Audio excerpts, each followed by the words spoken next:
Hello and a very good evening. To begin with, on behalf of Team Entity and myself, wish you all Shubho Bijaya, Shubho Bijayar Antorik Priti or Shubhecha. No matter what happens and no matter what has happened, you cannot discount the fact that Durga Puja is an emotion for whole of Bengal, irrespective of religion, caste, and creed. Why do I begin by saying this? Because after more than 60 to 63 days since the very unfortunate incident on 9th of August 2024, there has come a first moment, and probably a moment for the first time, where a movement and a protest has almost stood up as a challenge to Durga Puja, not by you or me, but by a section of people. A section of people that had been trying to spearhead a cause, a cause that you and me all believed in, we still believe, a cause that was equally ours, yours, and everyone else's. But if that had been the case, and if that same situation had stayed, then how come? In the past 62, 63 days, we have only seen people splintering out of a movement they felt as their own. We are born out of this very fundamental of asking questions, and thus we decide, is it a relevant question to ask tonight? What was the need for protest rallies during Durga Puja? What was the need for protest rallies being taken inside puja pandals? What was the need for a protest rally on the day the puja carnival was happening?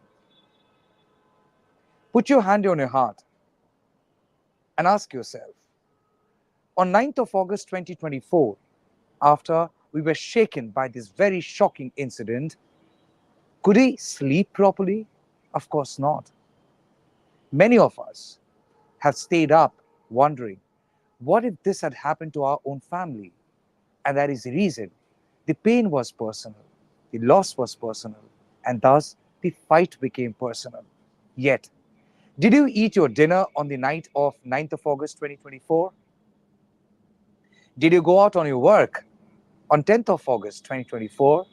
Did you have your lunch, breakfast? Did you do your household chores? Did you do your every other work?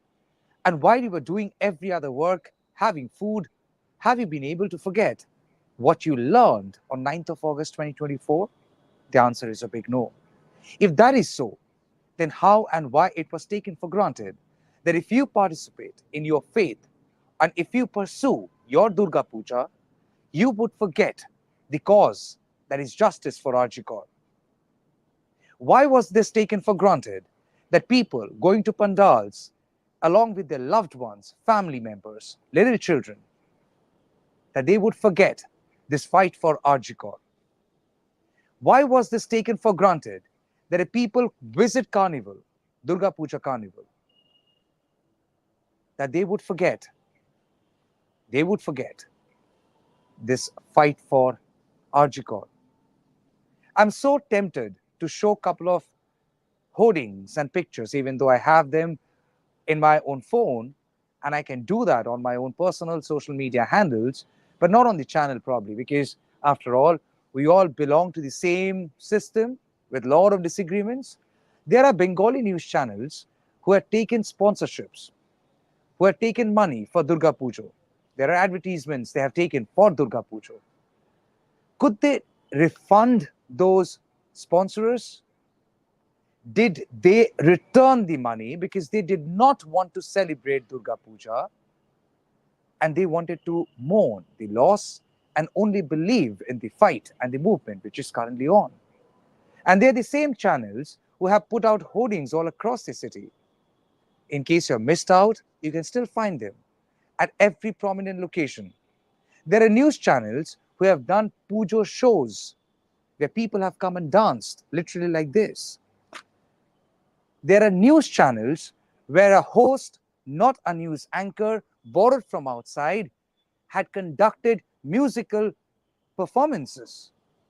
and they had all the proper branding of some sponsors. That is allowed. And they are the same news channels who had been trying to champion the movement as almost like a media partner. Sorry to say that. For them, that's right. Okay, fair enough. You should do it like we have been doing it. But when is the last time you have questioned yourself? And thus tonight, we decide to ask a couple of questions. What's going on? Who has made this a protest versus puja? Who made this a protest versus your emotions?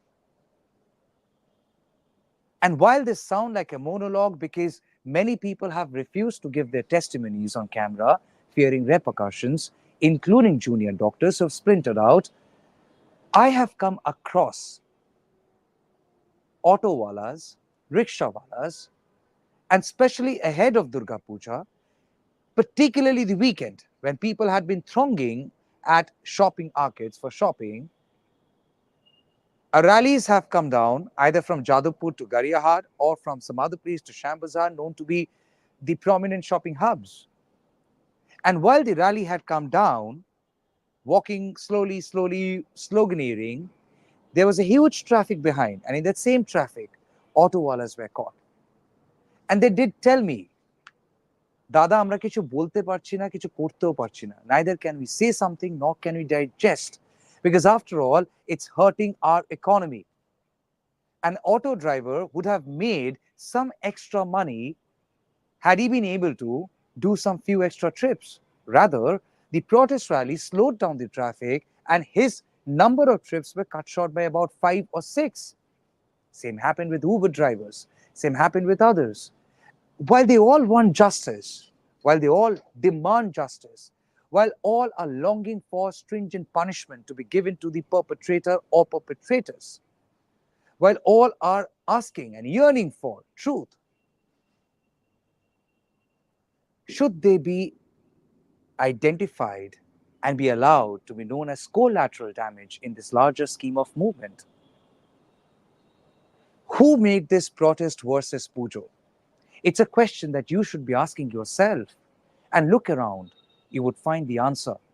Why have a couple of junior doctors moved out of the protest movement? Why have some of the senior doctors distanced themselves from this movement? And where are a couple of senior doctors? Where are a couple of senior doctors who had been extending their support and solidarity to this movement while they work with private hospitals and had been only encouraging that junior doctors go on a strike and do this, do that? Where are they now? I can name at least 4 of them, and I know of them. I have got proof. I'm just not disclosing their names and the proof out of civility. They're abroad. They have literally taken their wound inside to a foreign country because they want to mourn outside India. Fantastic. They're so tired of mourning inside India that they have taken their mourning to some European country. And when I say this on camera, on this live, know this, I'm responsible for my words. And anybody wants to challenge me, do so at your own risk, because I am holding on to some clinching evidences which I'm only not disclosing out of absolute civility. What they are trying to do, make a fight very, very personal, we will absolutely not do that. Probably it is time that we all ask ourselves whether it's worth it as pujo versus protest. I came across a couple of foreigners who had come down to this country, who must have done their bookings many, many months back, not realizing or anticipating such a horrific crime that can come in their way. When they came down here, did they empathize? Yes, they did. Did they realize such a shocking thing has happened? Yes, they did. Do they also want justice for this bereaved doctor? Yes, they do, because they want justice be done here so that that stands as an example for the entire world.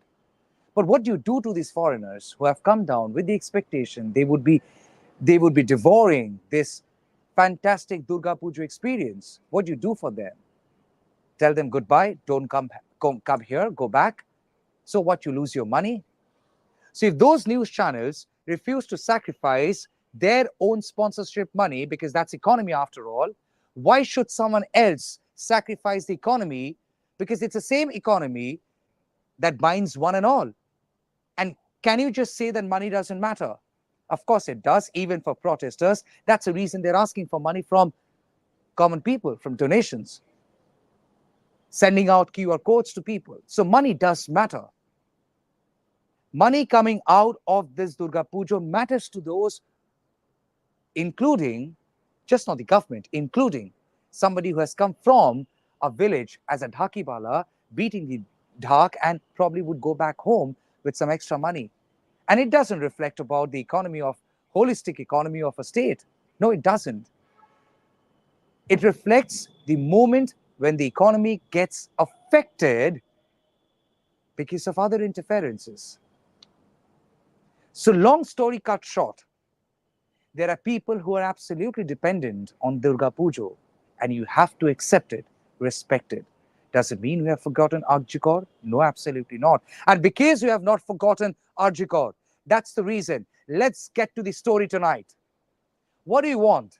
We want justice or we want election? That's the headline, and that's our question tonight.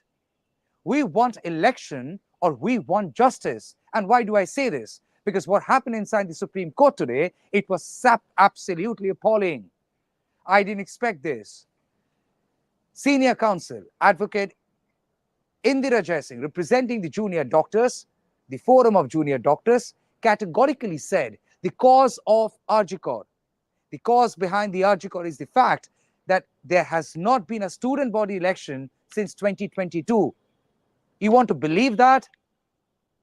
According to she, and according to junior doctors, without student body election has only meant people being nominated with political patronage maybe, and they probably had allowed a lot of crimes continue, wrongs continue with absolute impunity, which has only allowed this crime to happen.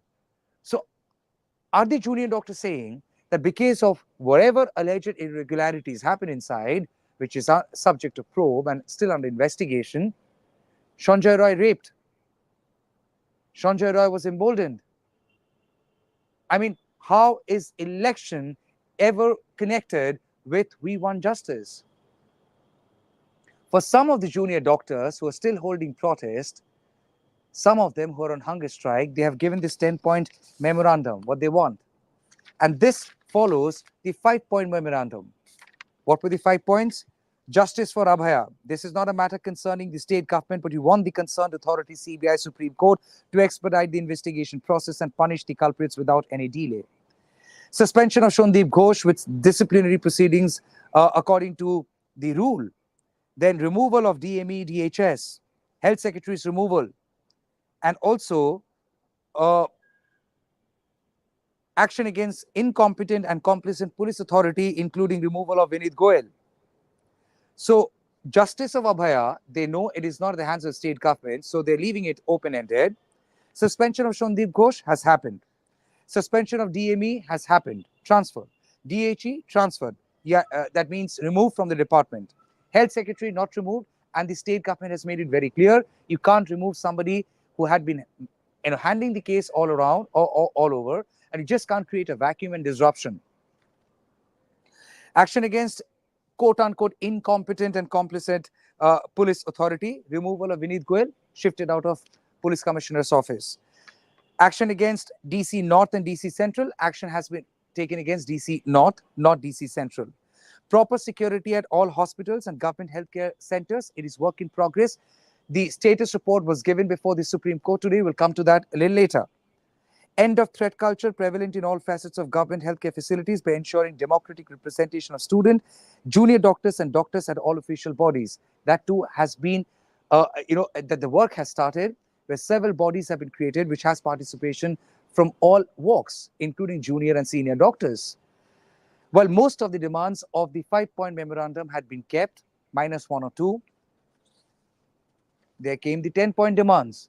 And there, while the first one stayed the same, justice must be ensured for Abhaya quickly and transparently, the health ministry must take responsibility for administrative incompetence and corruption in health sector. So they're slowly progressing. A central referral system that has to be done. Again, work in progress. A status report has been given before the Supreme Court. And you also have student union elections must be held immediately in every medical college. This was one of their many demands. And today, this also became a talking point in Supreme Court. What did Indira Jaisingh say? First, hear her out.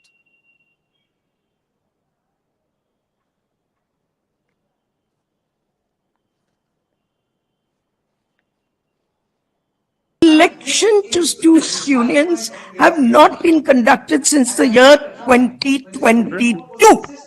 Now, my lord, your lordship will take it from me. The law prescribes the conduct of elections annually by the university. My lord, your lordship will take it from me that the cause of what has happened in RG Corps is the fact that from 2022 onwards, no student elections have been held. And as a consequence, nominated people, my lord, nominated people from different political parties are performing the role which a student union would otherwise perform. This is the cause of what has happened in RG Corps. Favoritism and threat culture is coming from this absence of complying with statutes. The law says you shall hold a student election every year, and that's the responsibility of the state of the university. Ms. Jaisingh, our entry into this area would be far beyond the campus of... 1 minute. In that case, I have a request to make, please. Can we concentrate on the child's deaths? I have a request to make. Lord, where are we leading? Lord, I'm sorry. Allow me to finish. Lord, I have a request. I have a request to make. That is, we would be expanding the ambit of a proceeding. Well, allow me to make a request. 1 minute, please. My lord, please, I'm concluding. Allow me if they don't interrupt. My lord, allow me to make a request. Any release which you want to seek in that regard before the bench under 226, you can move to Yes, the High Court. your lordship may give me liberty. Where the High Court... Your lordship, be satisfied with that order. Your lordship may kindly... give any liberty. I have filed an application in this court. The argument will be pending in the Supreme Court. I just want that clarification. That is happening. I want that clarification that they can go to the High Court. You withdraw your application so that you can pursue your remedies in accordance with law. I'll do that. My lords, very One thing. briefly, the task force. Give the court master the number. He will Let permit me you to finish. withdraw the application. So you heard it. And what did Supreme Court say? Supreme Court said, we can't get into that space. If that was so legit, Supreme Court would have taken cognizance immediately and said, okay, fine, let's have elections. Supreme Court had been essentially trying to focus on larger supervision of the matter so that justice is not derailed, so that there is holistic improvement as far as security concerns are concerned at workplaces, so that other issues of alleged irregularities, corruption, they are being probed transparently, and at the same time, the qualms of every sector and every concern can be raised at the before them for redressal. But why didn't Supreme Court entertain this? Did you notice that moment? Solicitor General Tushar Mehta, representing the government of India, Union Government of India, not state government, and CBI, literally stood up and said, where is it going? Can we please concentrate on the child's death? It's not me saying, it's Solicitor General representing Union Government of India. And now, if he says that, the immediate comparison would be, or immediate assessment would be, oh, there is a setting between the state and the center. You question them, you become a name, right? You would call me names, and I don't care. They have called names to the Supreme Court. They have called names to Kapil Sibal. They are now calling names to CBI. And they're the same people who wanted CBI. They're the same people who were celebrating every reporter who were showing their reports non-stop. And they're the same people who were also hailing Supreme Court's intervention in this entire matter. So they liked Supreme Court when Supreme Court took suo motu cognizance. Few weeks down the line, Supreme Court is going very slow. and then Supreme Court is not fine.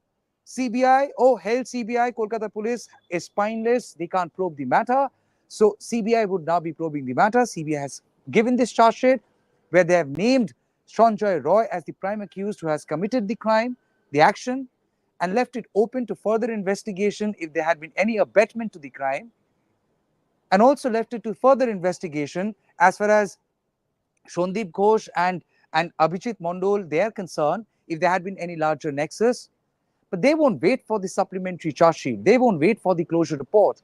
They are unhappy with names missing from the first charge sheet. If they're so certain about the names that should be there in the charge sheet, I'm sure they must be having the proof. So why don't they just care to walk down to the CBI's office, hand over the proof and the names to the investigating officer, and ask the officer to do the job? I mean, at somewhere, we all need to be part of the system, be within the system, no matter how slow the system is, and wait for things to move on. The impression which is now constantly being built up, we want justice, we want justice, we want justice, and every time they say we want justice, they plug in something else as a tailing impact. Nobody's talking about the truth to come out anymore. They say it once, yes, we want justice, and then they say we want election. And that's exactly what happened in the Supreme Court today. And thus, even Solicitor General had to stand up and say, where is it? Where is this heading? Can you please concentrate on the child's death? Shouldn't that be our principal focus? When we say we want justice, yes, we want justice. We first want justice for the woman who is no more, for the doctor who is no more, for a family that has lost their child. And everything else can then follow. But first thing first, that has to be done. And it can't be a concoction, like you say we want justice for the bereaved doctor, and then add 10 other multiple issues, and then make it a concoction, and then you want us to have it. People had it for way too long. And thus people maybe probably would want to question now as what's going on. And why is it happening now the way it's happening now? You made 5-point demand, you made 10-point demand. And now in the court, the state government has given an affidavit suggesting what all things they have done. Did the Supreme Court agree to it? Hear this out.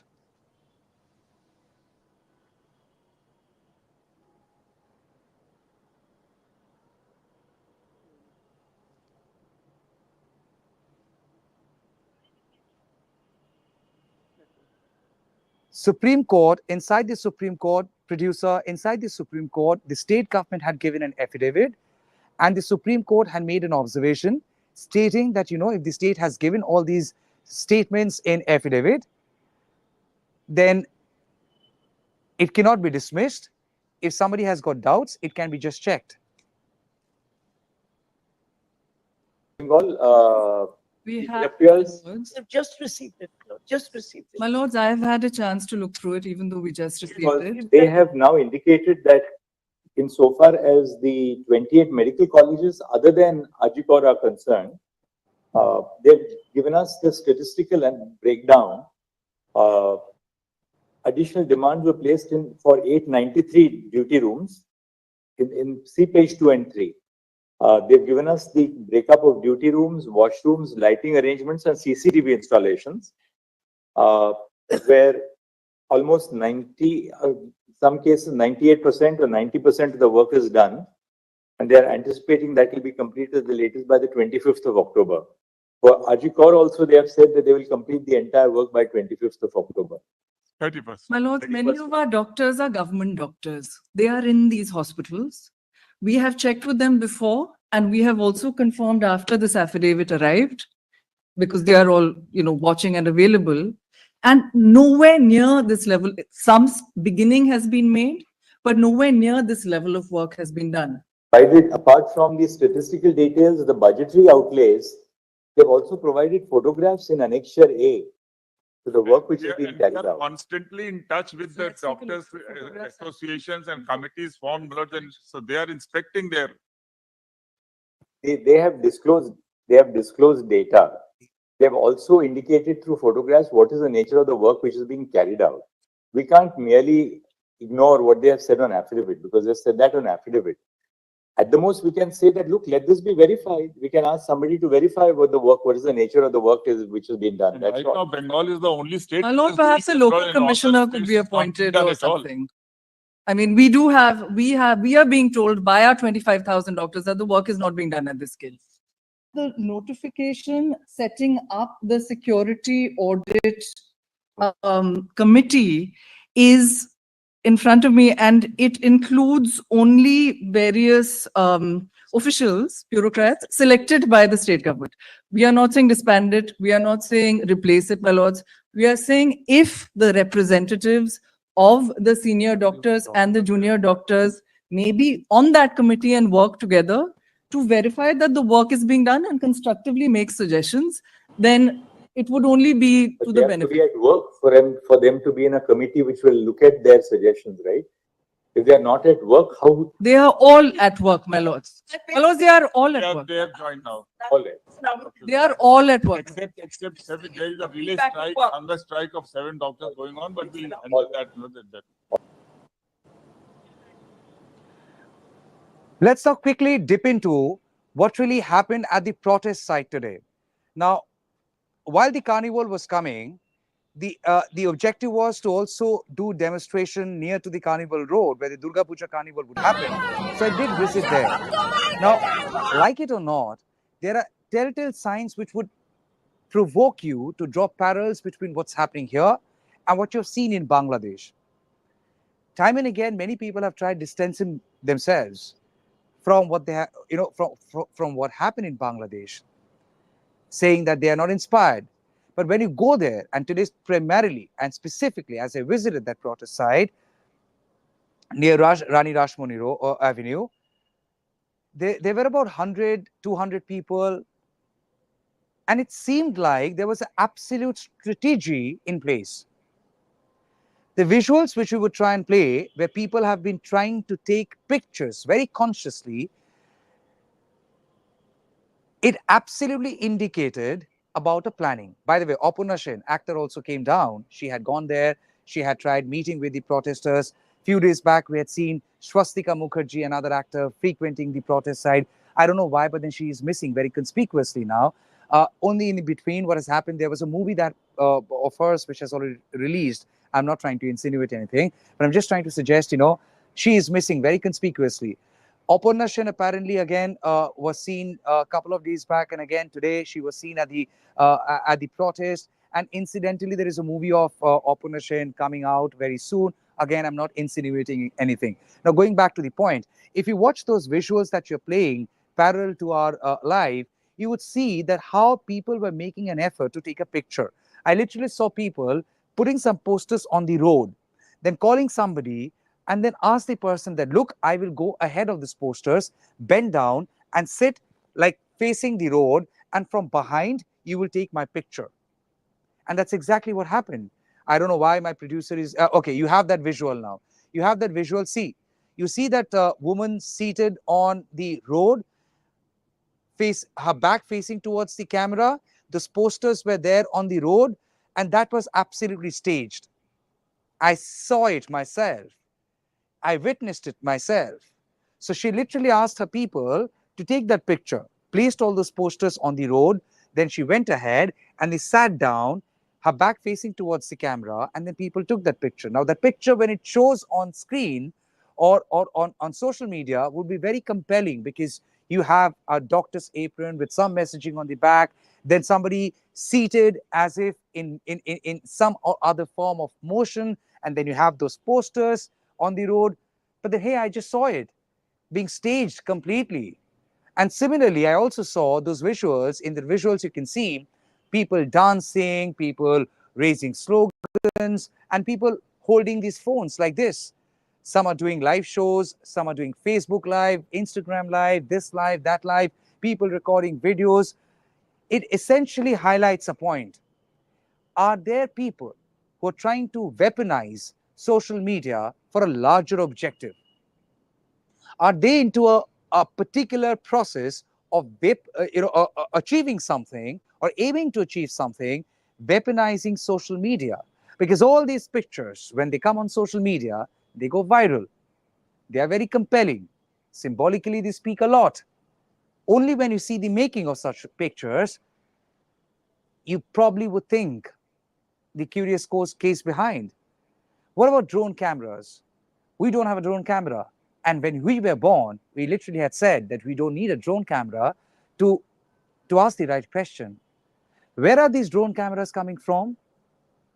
How are these drone cameras always flown at the right place for the right visual, which would be very compelling? You would call me names. Again, I go back to the point. You would call me names, but I don't care. Somebody has to ask these questions, because this time somebody had very meticulously tried making it look like protest versus pujo. And thus we ask these questions. Have anyone really tried making it look like protest versus pujo in a way driven by some political idea and agenda? If yes, who are they? When people are saying that we want election, fair enough, say that. But why do you need to put up banners? We want justice. Why do you need to sit inside a podium which has written "We want justice for Abhay" at top? Remove that. Write "We want election." No one is harming. No one is would be opposed to that. The question is, when you use an issue as sensitive as this, as serious as this, for some kind of an agenda, it creates A, confusion in the people's mind who have participated in the protest, and B, it trivializes the very serious issue, and that we won't allow to happen. We will not. We will not. Yes, doctors are expected to be respected. We respect them. We revere them. But you can't worship them like God. I'm sorry. That is not what should be expected from anyone. And this entire strategy which is in place seems like moving towards a direction that they can't do anything wrong and that they have to be worshipped. A narration is there, a narrative is there around, and maybe it's time we question that. Not trying to belittle the movement, not trying to belittle our efforts of our doctors, but simply trying to put certain things in place. If the junior doctors wanted CBI, CBI happened. Now they're questioning CBI. Where would you go now? When Supreme Court is in control of the matter, having taken suo motu cognizance, where do you go beyond Supreme Court? Can they tomorrow come up with their own court and say that we would investigate the matter and it would be tried in our own court? If that happens, will that be accepted in democracy and not questioned as anarchy? We need to ask a couple of questions, because if you want justice for the bereaved doctor, we cannot lose our vision and our mission. We cannot lose our sight. Today at the protest site, and I would leave you with this, today at the protest site, all throughout, that song was played. Deshta Tomar ... That same song which you've heard in Bangladesh, it is not composed by any Indian. It is composed by some Bangladeshi singers, and it was actually done during that movement time. It was actually done during that movement time, and it went viral like wildfire. It was pretty infectious. People got hooked up to that song. People were literally humming that song, and that song literally became the song of Bangladesh movement. "Ei deshta tomar ... I'm not using that word. That same song has now been adopted for this very movement, and the tweaking is Rajyota Tomar ... I mean, you are copying the Bangladesh model, and then you are saying this is not the Bangladesh model. And if you're copying the Bangladesh model, how do you deny that what the objective of the Bangladesh model was is not your objective either? This is what we encountered at the protest site today, and I would leave you with this report. Watch it carefully, hear the slogans, and hear the song. For now, we leave you with this question that you all should ponder. Is this fight for justice, or is this fight for election? And those who are probably trying to push for this idea of election, along with justice for the bereaved doctor. How much of that is believable? It's something that you can only understand and question. For us, it's important to put things in perspective and give you an opportunity to think rationally and decide where you should be questioning and what you should be questioning. Minded, economy of puja belongs to one and all. Justice belongs to one and all. This fight belongs to one and all. It cannot be appropriated by one individual, one community, and definitely by one idea. Thank you and good night.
This song playing right behind me is almost a copy of what you have heard in Bangladesh just a couple of months back during a protest that eventually saw the ouster of Sheikh Hasina's government. While there had been a very concerted effort to draw parallels between Bangladesh, Dhaka, and what is transpiring in Kolkata post the Arjikor incident, there had been equal number of efforts to in a way denounce such parallels. But how do you denounce this? When the song itself had been almost symbolic of the Bangladesh movement, the students' movement that are also seeing the ouster of Sheikh Hasina's government. At this point in time, tweaking certain words, but that same song has been borrowed to in a way highlight the Arjikor temperament.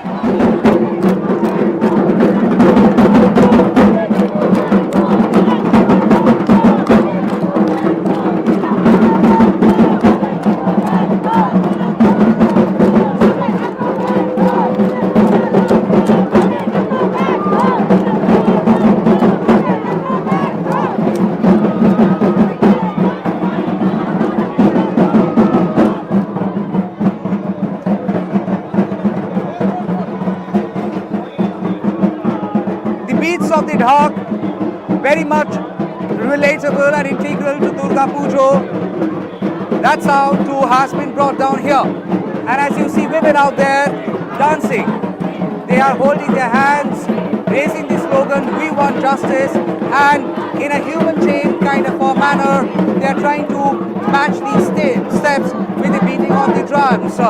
In a way, trying to indicate that even though the spirit has been festive, but then they are raising the voice of protest and revolt even at this time of celebration and festivities. In eye of criticism, the junior doctors and the protesters at one point had said that their movement has got no inspiration from Bangladesh and that they are not inspired from Bangladesh and that they are not trying to replicate Bangladesh.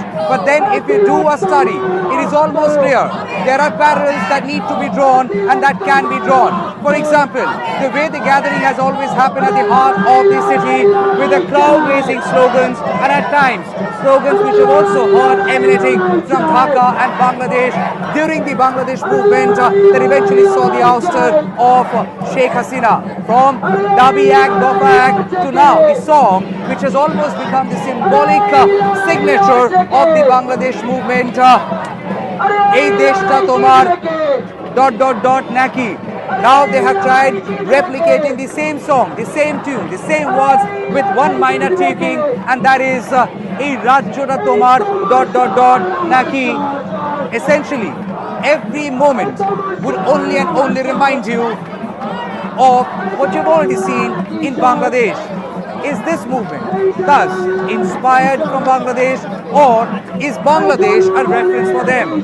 Because mind it, there had been many innuendos and many insinuations done in the past suggesting that this movement will only see the ouster of the current regime.